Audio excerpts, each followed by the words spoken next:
Welcome to everybody to the BeeGuard podcast. That's a podcast telling you about our project, but actually there's no limits what we can talk about here. But we start every time I meet some of the consortium members, I grip them and then I ask them, what are you doing or what are you working on? And today I have Janez Presern from Slovenia, who is the chair of the work package number 3, monitoring and modeling and networks.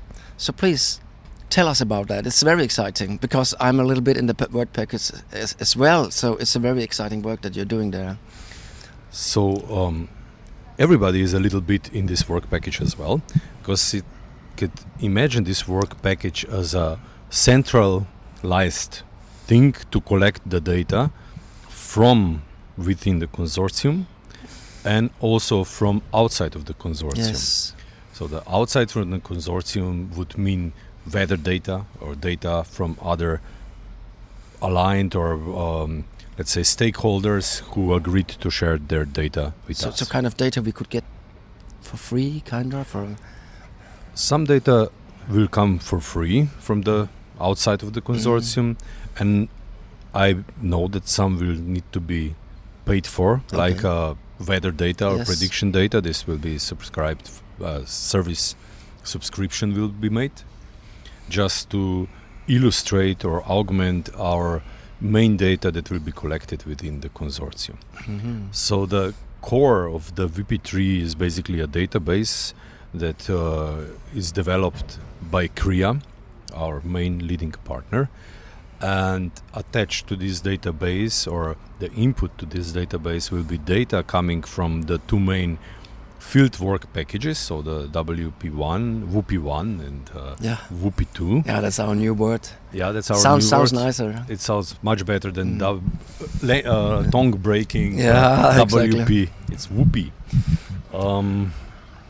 And this data will be first augmented by the data from the devices that we distributed in the field. This is the devices scales with in-hive multi-point sensors to measure the brood temperature at several points in the hive. So we talk about electronic scales that's sending information into the central Yeah, database. exactly. Very exciting. Actually, I have seen partial results for this season. I've worked on them a little bit, and especially those brood sensors, I really like what they show. Which is kind of 5 sensors that it's 5 sensors you install in between the brood frames, actually between the frames, always in the stereotypical position, always in the same way. So you can actually, from spring to winter, follow the development of the colony, how the nests grows, how it shrinks, and shows you the moments without brood. Exactly. And this, I think, it's very important because it gives the beekeeper, or in our case the scientist, the information about broodlessness, and this is the moment when a beekeeper can do something. Let's say it takes a measure of viral control which is friendly, like oxalic application of oxalic acid, for example. It tells you also possible queen problems, and of course it tells you about the overheating of the possible overheating of the colony, which is now in this climate changing period an important information, I believe. So how many units do we have distributed there?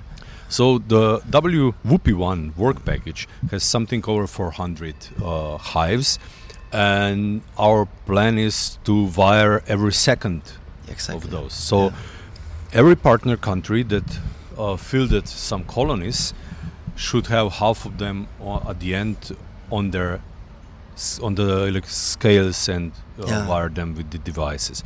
There are also some big counters there on apiary 1, I think, per treatment group.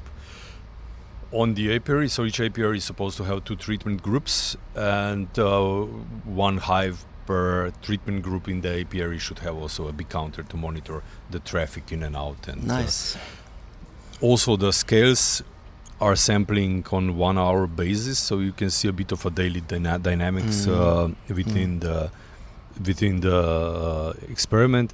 Though for the beekeepers, is probably this is the overkill. This so dense data, but for scientists, is priceless. I'm pretty sure that the modelers, they will love it.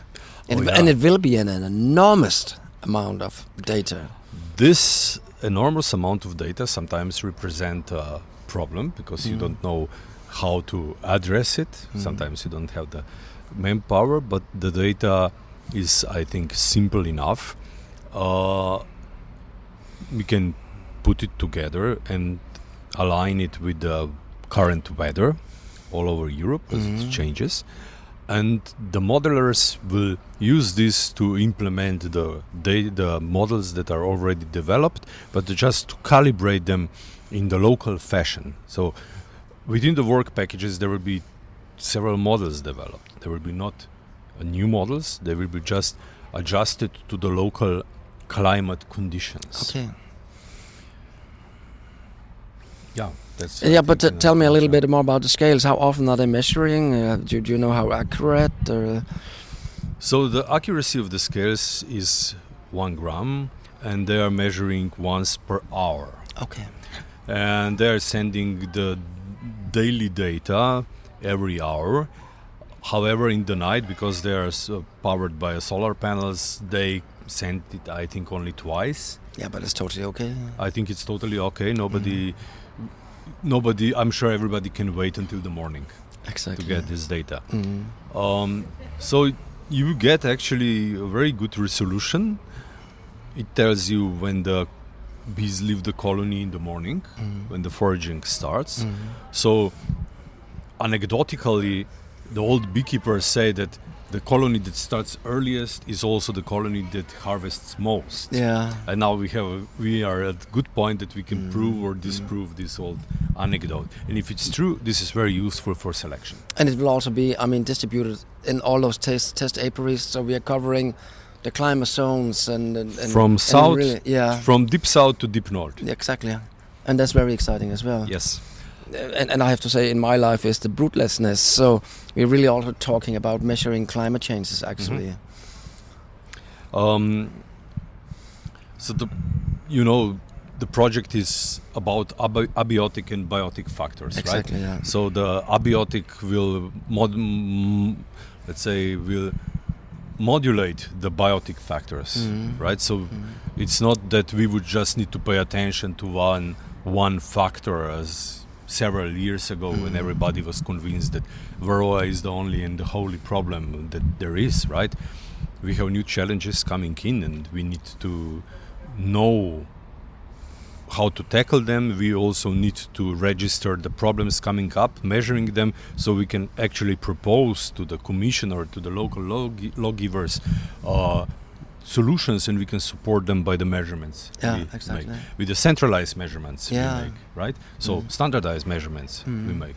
I think this is super important because usually when you come to the log or the decision makers moaning about the new problems you have, they said, okay, the guy wants the money, and usually is give us the data, and then you give them the data and the proof, actually the proof. Or you can point them also to their own analysts, say, see, you can find this data in this database, which is now public.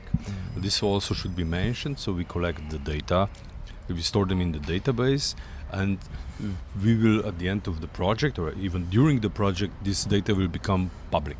Yeah. So they will be accessible to anybody who's interested in them. Yeah, exactly. Yeah. Right? So they could be used as an information for, I'm inventing now the story a little bit, for Central European beekeepers to look to the south of Europe and see how they manage the colonies when the extreme weather events come, right? Yeah. So this is a bit of an extrapolation, but I see the use here. Yeah. So what's more happening in your work packets? So to say, that's it? No, it's not. That's not it, right? So we intensively work and coordinate with our colleagues in the WP1, and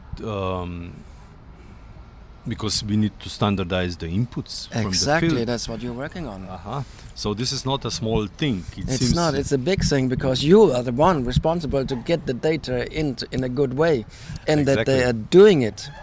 And they are doing it, so I need to use sometimes a bit of a carrot and a bit of a stick, I think. I'm trying to be a carrot person with beer and a stick by calling the top boss. But yeah, the important thing is that we make all the partners and associated, let's say, multi-actors or stakeholders to actually contribute the data into the database. So the scales and the devices, they go in automatic mode, right? No problem here. But the measurements need to be inserted. And this is what it's the obligation of other partners to do it. And I mean, what I like with this project is really because, I mean, electronic hive scales are not widely used, but quite a lot of people have electronic hive scales. But I, as a beekeeper, I do not have the knowledge to invest the time to interpret all those data. Right. And here you have this highest, so to say, specialist modelers.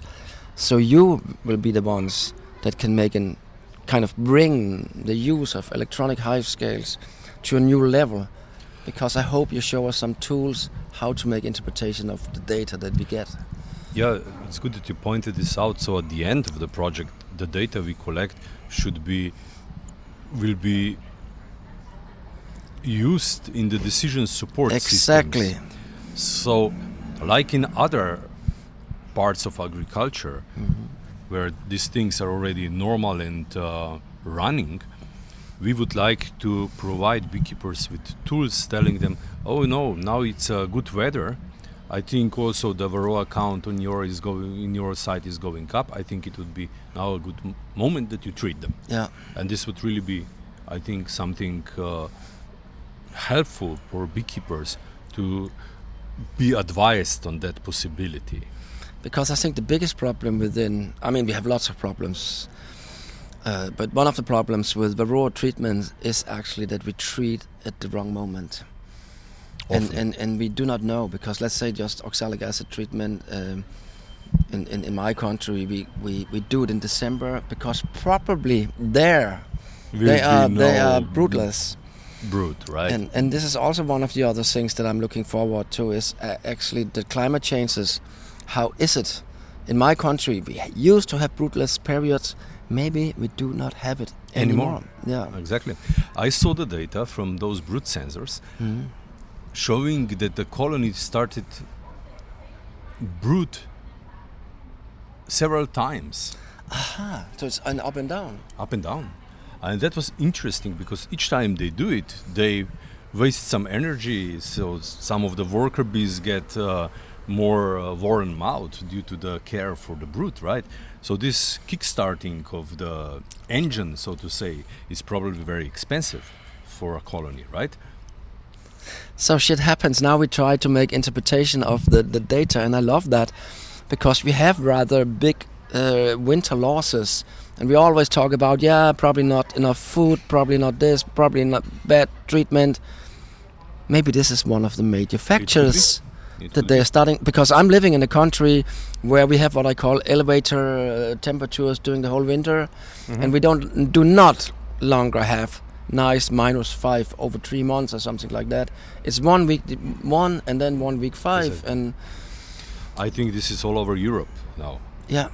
And I've seen the data from Italy showing exactly 5 times one colony, a single colony, tried to rear brood and gave up and restarted, gave up, restarted, gave up. Yeah. And this, each time they spread out a little bit, eat the food and then remove back, and it could be that then the food is simply too far when they get back in the cold period. That's so it also this calls for beekeepers' intervention, maybe, because if this happens, beekeepers should be ready and move the food closer to the center of the nest. So it's not that you would be able to forget, or you're not allowed to forget about your colonies anymore during the winter. In the old times, you could just sit back until the end of March, right? Mm-hmm.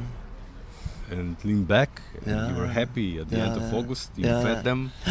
You treated them. Yeah. Done until Yeah. next March, right? Exactly. Not anymore. So it's becoming a demanding activity, and also because of that, more expensive. So it's less. It requires more resilience on the part of a beekeeping operation. Wow, I mean, this is getting a really nice conversation, and we have to talk far more about that because it's so applied, and it's so. I think it's so important actually that work that is going to be done there. So I'm looking forward to talk to you, maybe a little bit more regularly, because you will very soon get a lot of data. Actually, it's kind of coming in every day over the data next is season. coming in every day. Yeah. So we also need to talk within the consortium about the analyzing of this data, Yes. validating of this data, Mhm, verifying them mhm, whether the mhm, things are really recorded as they should be. And the first season is just the season to do that. There should be no fails in the second season if they're very. Okay, Janez, this was great. Nice to hear about this work package, and I simply love it because it's so applied. So wish you the best, and let's keep in contact and have more talks, and let's make this interpretation. I mean, it's totally free what we're doing, but I mean, kind of fantasizing about what does those results actually mean. And I know that you will make scientific publications about it as well. So thanks a lot. Thank you.